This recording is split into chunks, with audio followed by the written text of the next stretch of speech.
नमस्कार, इस चैनल में आपका स्वागत है। आज हम देखेंगे बीजीय व्यंजकों का जोड़, एडिशन ऑफ अलजेब्रिक एक्सप्रेशन। उसके पहले जोड़ का एक महत्वपूर्ण हिस्सा है गुणांक या कोफिशिएंट किसको कहते हैं। तो वह संख्या या चर जो किसी दूसरे चर के पहले आकर गुना करती है, ए नंबर और variable which is placed before another quantity and which multiplies it। क्या इसका अर्थ हुआ कि जैसे कोई वेरिएबल है, यहाँ पर लिखे x, तो इसके पहले कोई संख्या आकर जैसे लिख दिए 2, तो ये जो 2 से गुना हो रहा है किस में, x में, तो ये 2 को कहेंगे यहाँ पर गुणांक। किसका? x का। ये गुणांक किसका है? x का गुणांक 2 हुआ। आई बात समझ में? किसी भी संख्या जैसे y लिखे, इसके पहले 4 लिख दिए, तो 4y में गुना हो रहा है, तो 4 को कहेंगे y का गुणांक। अब यहां पर है, देखिए संख्या या चर, तो अगर लिखते हैं xy, तो x यहां पर संख्या नहीं है, क्या है? चर है, वेरिएबल है। यहां पर जैसे हम लिखे हैं ये वेरिएबल, तो x को कहेंगे, x होगा y का गुणांक। आई बात समझ में? माने जिस संख्या को कहेंगे उसके पहले वाला या तो संख्या हो या वेरिएबल हो, उस राशि का क्या कहलाएगा? गुणांक कहलाएगा। यहां पर एक उदाहरण है कि सीलू शेखर से 5 रुपए ज़्यादा खर्च करती है, तो दोनों द्वारा कुल कितना खर्च किए जाते हैं। देखिए यहाँ पर है कि सीलू शेखर से 5 रुपया ज़्यादा खर्च कर रही है और शेखर कितना खर्च कर रहा है नहीं मालूम है, तो हम उसको कोई एक संख्या मान लेंगे जिसको हम लोग क्या बोलते हैं? वेरिएबल। लिखेंगे कि शेखर द्वारा x रुपए खर्च किए जा रहे हैं, x रुपए खर्च किए जाते हैं। तो अब सीलू द्वारा कितना खर्च किया गया? तो जितना शेखर के द्वारा खर्च किया गया उससे 5 रुपया ज्यादा, तो लिख देंगे सीलू का खर्च x जोड़ 5 रुपए, और दोनों द्वारा कितना खर्च किया गया? तो x जोड़ 5, ये दोनों का खर्च हुआ। अब इसको जोड़ना है, तो देखिए x जोड़ x, जैसे हम एक चॉकलेट होता है और फिर एक चॉकलेट लेते हैं तो क्या होता है? 2 चॉकलेट। तो यहां भी होगा x जोड़ x 2x जोड़ 5। लेकिन हो क्या रहा है वास्तव में कि x के पहले क्या गुणांक है? 1, और x के पहले क्या गुणांक है? 1। तो 1 और 1 2 हो रहा है, यानी एक जैसी राशि का गुणांक का जोड़ होता है। 5 में कोई जोड़ नहीं हुआ, x और x का जोड़ हुआ और 5 जैसे था वैसे ही रह गया। जैसे कुछ और उदाहरण देखते हैं कि 2x जोड़ 3x जोड़ 5x, इसको जोड़ना हो तो कैसे जोड़ेंगे? तो कोई 2 समान है, फिर 3 समान है और फिर 5 समान है, तो कितना हो जाएगा? 2 3 5 और 5 10।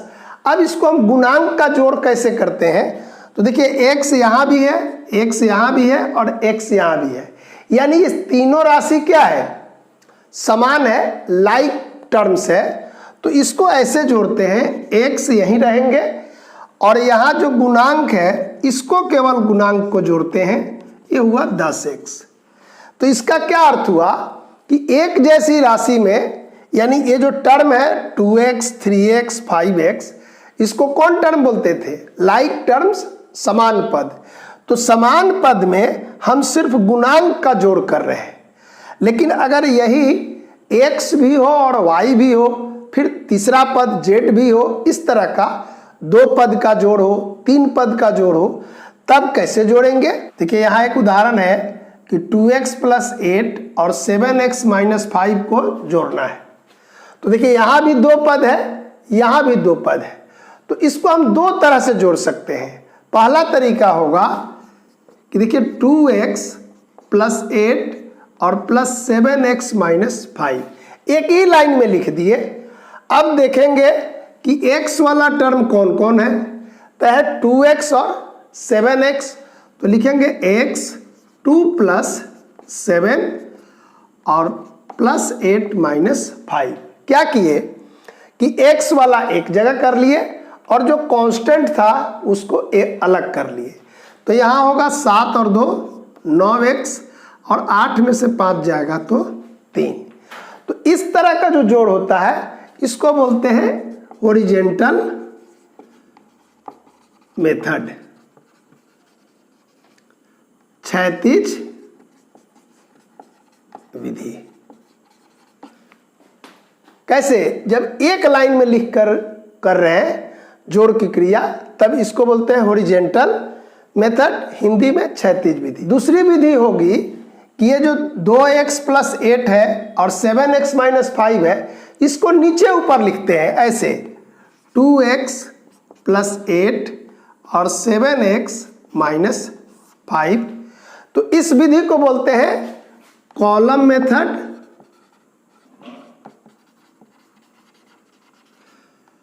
स्तंभ विधि। तो इसमें क्या ध्यान देते हैं कि जो टर्म है x वाला टर्म के नीचे x रहेगा, कांस्टेंट के नीचे कांस्टेंट रहेगा, और जो क्रिया करते थे पहले ठीक वैसे ही करेंगे कि 2x में 7x जोड़ेंगे तो कितना होगा 9x, और 8 में से 5 जाएगा तो कितना 3। तो ये दोनों तरीका से बना सकते हैं, क्षैतिज विधि से भी और स्तंभ विधि से। अगर लिखा रहेगा कि क्षैतिज विधि से ही बनाना है तब तो यह विधि बनाएंगे, जब कहेगा स्तंभ विधि से बनाइए तो इस तरह बनाएंगे। जब कुछ नहीं लिखा रहेगा तो जल्दी जिससे बनेगा वैसे हम बनाएंगे। देखिए तीसरा में 3 टर्म को जोड़ना है। देखिए ये 2 है और ये तीसरा टर्म है। पहला है n स्क्वायर घटाव 1, दूसरा है mn जोड़ n स्क्वायर, और तीसरा है n स्क्वायर जोड़ mn माइनस 3। तो इसको पहले क्षैतिज विधि से जोड़कर देखते हैं। तो लिखेंगे n स्क्वायर घटाव 1 जोड़ mn जोड़ n स्क्वायर जोड़ n स्क्वायर जोड़ mn घटाव 3। तो सबसे पहले क्या करेंगे, n स्क्वायर माने एक जैसी जो राशि है लाइक टर्म को एक साथ रखते हैं। तो देखिए यहाँ लिखेंगे n स्क्वायर, और इसके पहले क्या है 1 है, इसके पहले क्या है 1 है, और इसके पहले भी 1 है, यानी तीनों n स्क्वायर का गुणांक क्या है 1 1 1 है।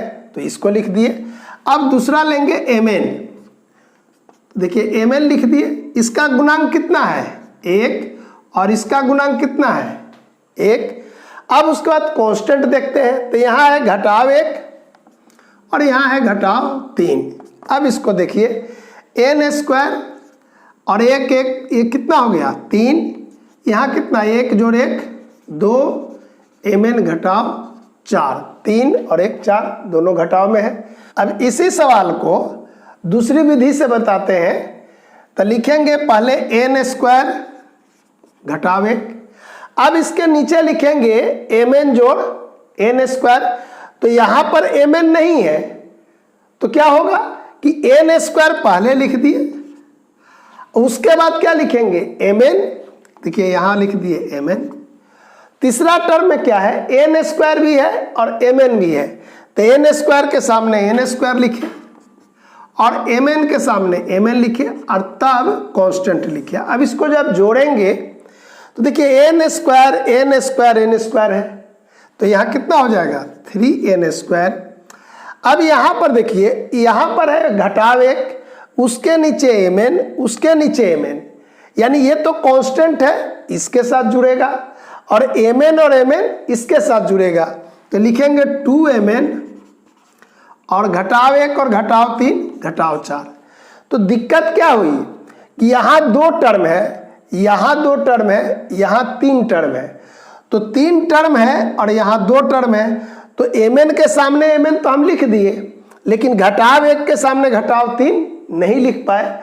तो यही दिक्कत होती है कि स्तंभ जोड़ में अलग अलग अगर टर्म रहता है तो उसके सामने लिखने में दिक्कत होती है, हमको खोजना पड़ेगा। देखिए यहाँ एक उदाहरण है 3x² माइनस XY प्लस 2, दूसरा टर्म है XY माइनस 1 और तीसरा टर्म है x² प्लस 2xy प्लस 3। इस तीनों को जोड़ना है तो कौन तरीका से जोड़ेंगे? क्षैतिज तरीका से। क्यों? क्योंकि यहाँ 3 टर्म है, यहाँ 2 टर्म है, यहाँ 3 टर्म है। तो अगर एक जैसा पद रहते हैं और एक जैसा लिखावट रहता है तब हम स्तंभ तरीका यानी कॉलम मेथड यूज करते हैं। अलग अलग रहते हैं तो क्षैतिज तरीका से आसानी होती है। तो इसको कैसे जोड़ेंगे? यहाँ लिखेंगे 3x² minus XY plus 2 plus XY minus 1 x² plus 2xy plus 3। अब पहला टर्म लेते हैं x², तो यहाँ लिखेंगे x²। यहाँ पर कितना है? कोफिशिएंट 3 है। यहाँ पर कितना है? कोई x² नहीं है, यहाँ पर है, तो यहाँ पर है 1, इसको ऐसा लिख दिए। उसके बाद दूसरा वाला लेंगे xy, तो यहाँ लिखेंगे xy। यहाँ पर xy का क्या है? गुणांक घटाव 1, यहाँ पर जोड़ 1 और यहाँ पर जोड़ 2। उसके बाद तीसरा कांस्टेंट देखेंगे। देखिए यहाँ 2 है, यहाँ 1 माइनस में है और यहाँ प्लस में 3 है, तो यहाँ लिखेंगे 2 माइनस 1 प्लस 3। अब देखिए 3 और 1 लिखेंगे 4x² माइनस 1 प्लस 1 कट गया, कितना बचा? 2, तो लिखेंगे प्लस 2xy। ऐसे भी जोड़ेंगे तो 2 1 3 और 3 में से 1 जाएगा तो कितना? 2। यहाँ पर देखिए 3 और 2 5 में से 1 गया 4। तो ये उत्तर हुआ इस तीनों का जोड़ का। तो सबसे पहले क्या किए? x² लिए और तब x² के गुणांक को जोड़ लिए, फिर लिए xy और xy के गुणांक को जोड़े और तब अंत में लिखे कांस्टेंट। तो जब टर्म अलग होगा तो हम क्षैतिज तरीका ही अपनाएंगे। कभी काल 3 ही टर्म हो तभी भी दिक्कत होती है, उसको अगले उदाहरण में दिखा रहे हैं। देखिए यहाँ तीसरा उदाहरण है x² घटाव y² घटाव 1, दूसरा टर्म है y² घटाव 1 माइनस x², 1 घटाव x² घटाव y²। तीनों में क्या है? बराबर टर्म है, 3 पद यहाँ भी है, 3 पद यहाँ भी है, 3 पद यहाँ भी है। तो इसको हम लोग कैसे जोड़ेंगे? क्षैतिज तरीका से भी जोड़ सकते हैं और कॉलम तरीका से भी जोड़ सकते हैं। लेकिन ध्यान दीजिए कि यहाँ पर x² पहले है, यहाँ पर बाद में है, यहाँ पर बीच में है। देखिए y² यहाँ बीच में है, यहाँ पर शुरू में है और यहाँ पर अंत में है। तो इस तरह का भी होगा तो हम क्षैतिज तरीका ही जोड़ेंगे, कॉलम से मेथड से नहीं जोड़ेंगे। क्यों? क्योंकि लिखावट भी एक जैसा होना चाहिए। टर्म तो है 3 टर्म यहाँ भी, 3 टर्म यहाँ भी, 3 टर्म यहाँ, लेकिन लिखावट अलग अलग है, तो हमको कॉलम यानी स्तंभ विधि से जोड़ने में दिक्कत होगी। उसको दिखाएंगे भी। सबसे पहले क्या कर रहे हैं? क्षैतिज विधि से जोड़कर देखते हैं। तो यहाँ लिखेंगे x² minus y² minus 1 plus y² minus 1 x², 1 minus x² minus y²। सबसे पहले x² लेते हैं और x² का गुणांक लिखेंगे तो 1, यहाँ पर घटाव 1 और यहाँ घटाव 1। उसके बाद y² ले रहे हैं तो यहाँ पर घटाव 1, यहाँ पर जोड़ 1 और यहाँ पर घटाव 1। उसके बाद कांस्टेंट ले रहे हैं तो यहाँ है घटाव 1, यहाँ पर भी घटाव 1 और यहाँ पर जोड़ 1। देखिए 1 में से 1 जाएगा 1, यहाँ घटाव हुआ घटाव x², यहाँ भी देखिए 1 में से 1 गया, यहाँ घटाव 1 तो घटाव y² और यहाँ भी देखिए घटाव 1 तो घटाव 2, उसमें जोड़ेंगे 1 तो घटाव 1। तो कितना उत्तर आया? घटाव x² घटाव y² घटाव 1। अब इसी सवाल को स्तंभ विधि से जोड़कर देखते हैं। तो सबसे पहले लिख दिए x² घटाव y² घटाव 1। अब देखिए यहाँ जब लिखेंगे तो x² कहाँ है? बाद में है और उसके पहले चिन्ह क्या है, घटाव का, तो यहाँ लिखेंगे घटाव एक्स स्क्वायर। वाई स्क्वायर के पहले कोई चिन्ह नहीं है, मतलब जोड़ होगा, तो यहाँ लिखेंगे जोड़ वाई स्क्वायर और तब घटाव एक। तीसरा टर्म में एक पहले है तो हम एक नहीं लिखेंगे, हम लिखेंगे एक्स स्क्वायर, क्योंकि एक्स स्क्वायर यहाँ पहले लिखे हैं, तो यहाँ होगा घटाव एक्स स्क्वायर, उसके बाद घटाव वाई स्क्वायर और तब एक जोड़ में यहाँ पर होगा ऐसे। तो क्या देख रहे हैं कि हर टर्म को लिखने में परेशानी हो रही है, देखना पड़ रहा है कि पहले कौन लिखे बाद में कौन लिखे।